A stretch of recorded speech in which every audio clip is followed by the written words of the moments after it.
Yes. Hi, Scott Orlin with CINEMA-Magazin.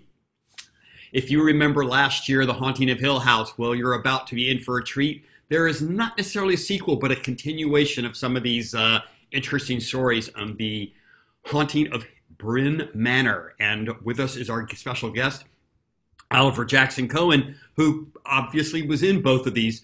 Talk a little bit how interesting it is for this ensemble group of actors to continue to a different project, have totally different characters, though. I mean, it's quite fascinating in a way. I think that it's the first time that I'd ever experienced it.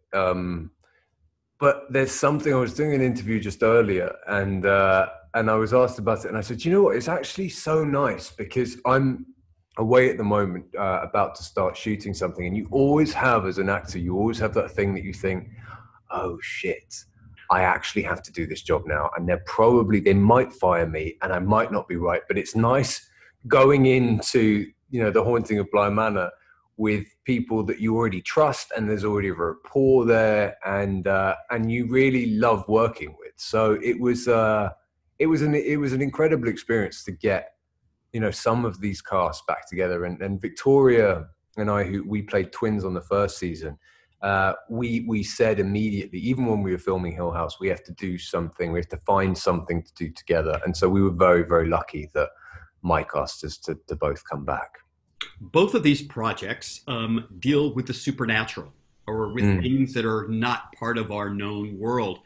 How intrigued are you with that concept? Have you ever experienced anything supernatural? I don't think I have. I hope I haven't.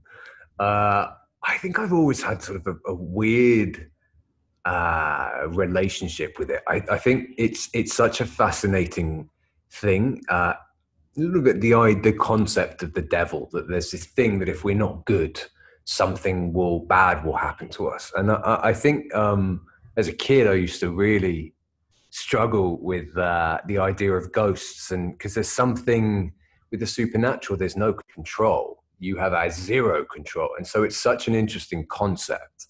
But I don't know necessarily whether or not I do believe in the way that it's depicted in movies. I don't know if any of that's true. I think we push it for movies for sort of entertainment value, but I don't know if any of that's true. What about you? How do you feel about it?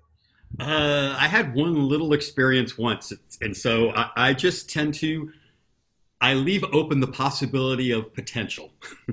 What happened? Do you mind? You don't have to say if you don't want to say. No, I'm sure all these people now in Germany are going to be fascinated. I was living in a house after I moved to LA, and somebody told me that the original owner of the house was looking out after it, even though he had passed many years prior. And one night, all of a sudden, the lights started going on in different rooms, and I was the only person there. So I just went and introduced myself. His name was Jerry, and I introduced myself. Hey, Jerry, I'm Scott, and I just want to say I'm here to look after your house. If there's anything you need, just come to me, and I'll make sure it's done. Never had another problem. Scott, that's terrifying. That is terrifying. But you have to take the upper hand. So that's what I did. That's the thing. See, I would just shudder in fear. No. You're a big star. Let me ask you, breaking down about the concept of Peter. It's got to be really interesting, and you've done this a few times in your career, where you play an actor from the outside is incredibly charming and charismatic, but when you kind of see their day-to-day mechanisms of how they operate, not so good. No, I guess not. I feel like Peter is prime example of that. I think that I'm really, really fascinated by, and Mike and I spoke about this a lot on Bly Manor, because I was brought on so early on. We got to carve out Peter together, and he said to me originally, he said he's the villain, and my immediate response was, why? And he said, well, I haven't quite figured that out yet. And I said, well, we need to figure out why that is. And I think what Mike does, and what is exciting as an actor, and specifically why I wanted to do this sort of second iteration of the show, is that I'm sort of fascinated in the idea of, we all make our way through childhood, and rarely ever make it out without being burnt or scolded in some kind of way. And that kind of continues to affect us for the rest of our life. And so we put masks on and we appear, we constantly construct this idea of who we want to appear to be to the world. And I think Peter is the prime example of someone that was so horrifically hurt and is running so far away from that to try and make it not true. If he can appear to be successful or be rich or have this amazing wife and have all of these things, then it negates what he experienced. And I think that that's a very human thing that we do. So he, yeah, I feel like I've just rambled off. Not at all. Your question. Not at all. You're perfect. You don't have to worry about that. I don't want to give too much away because I think this is one of those things that over the 9 episodes, there's always things that kind of happen. But there is a sequence where you kind of get dragged around. And I was wondering, I would presume that they must have made a dummy. I don't think you were actually going through some of those scenarios. Did you get to approve your dummy? I mean, how close did they try and get it to resemble you? The dummy was actually a life cast of me. So I had to go and get a life cast made, which I'd never had. I'd had my legs cast for something before, but the head cast is quite the experience because they genuinely put straws up your nose and you can't see or hear anything. And they leave you there for about 45 minutes in this abyss just with your own thoughts, which is hell. We have the same with Hill House. We have such an incredible makeup and special effects department on these shows that they created a dummy that genuinely was lifelike. So only certain parts of that did I have to do. And everything else was actually, they had a very, very brave stuntman who helped me out at times as well. When we first meet your character, you're kind of like the right-hand man for this very powerful person, and you have to run and do all his errands. I was wondering, as you ascended to your career, a lot of times you had to do weird jobs. Did you ever work for somebody that maybe you didn't appreciate or you wanted to take advantage of? That I wanted to take advantage of? Yes. I don't know if you kind of get that opportunity as an actor. I feel like you're always bottom of the pile. I don't know. I can't think of any time as an actor. No, I'm talking about as your ascension to become an actor. As an ascension all those other jobs beforehand. What was your most interesting job then before acting kind of kicked in? I don't know if I've had an interesting one. I had some really, really, really awful jobs. I worked in a warehouse.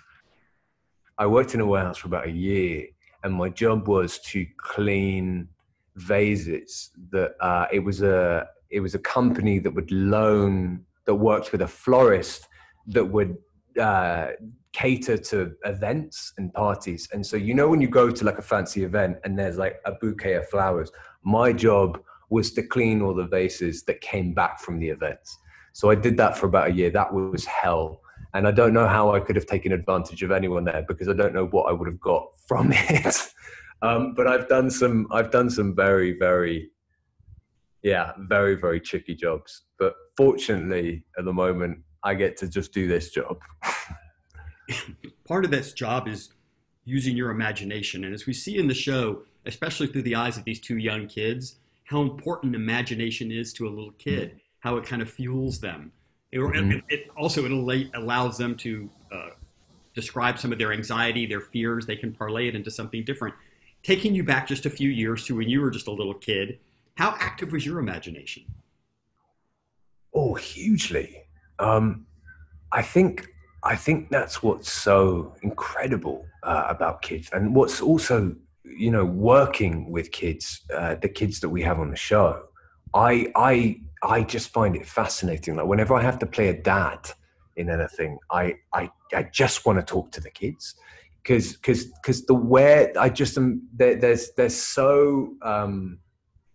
there's such an innocence to and a joy of play in their minds that we kind of gets beaten out of us, I think, as we get older. But my imagination was, I mean, it was huge. I think that's why I ended up, doing this job, because I was stupid enough to have an imagination that was this great. And yeah. And speaking of imaginations, I mean, obviously for people who live outside of the United Kingdom, there's that whole romanticism, especially when it comes to these large houses or castles and stuff.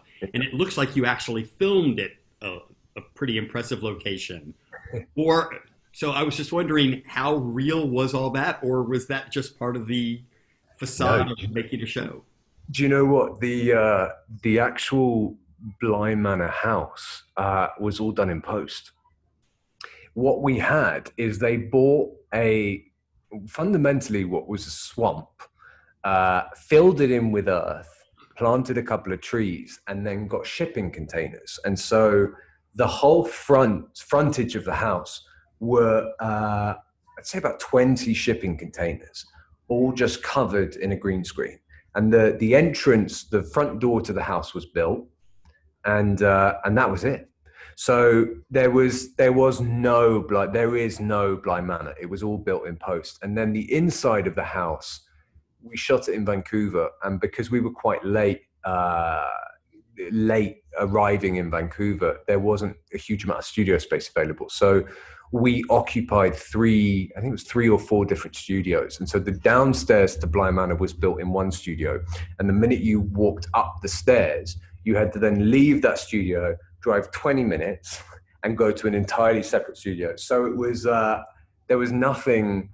I feel like all of that stuff, the whole idea of Bly was built in post, and how creepy buildings are. But I think there was a moment where they looked at shooting in Ireland, and they looked at shooting, and I think if it was the same with Hill House, it was a sort of accumulation of things. I think I would be terrified if we actually shot in an old castle. I think that would be really disturbing. You just crushed my belief that one day I was going to get to go visit that house. So that's never going to happen. Thank you, Oliver. Just a last thing for you here now is, we're all kind of dealing with this crazy pandemic that's sweeping through, and we're pivoting, but you're actually now a little bit able to step outside. You're in Greece, about to start working on a movie, which is incredibly exciting, and I applaud that that's actually happening. Oh, but thank you. How is this I mean, here you are, you're in Greece, but you're stuck in an apartment. So how do you keep yourself mentally or alert? I don't know if I do keep myself mentally alert. I mean, doing these interviews has kept me on. It's given me something to look forward to, I guess. I don't really know. I think this is what's been so fascinating about the whole pandemic, is that it's thrown uncertainty.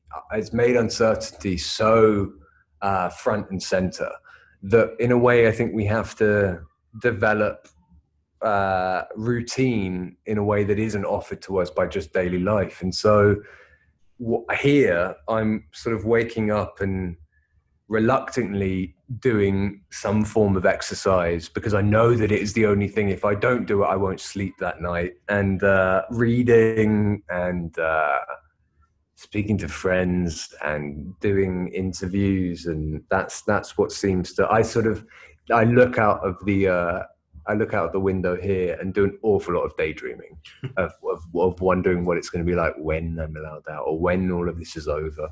But it's a hard one. I think everyone is suffering so badly around the world with all of this, not just, financially and all of that, but just, mentally. It's been such an incredible shift for everyone to have to deal with. Well, I'm humbled that I got to be part of your diversion for the day. You have been a joy. Oliver Jackson-Cohen, the Haunting of Bly Manor. This is Scott Orlin. Till next time.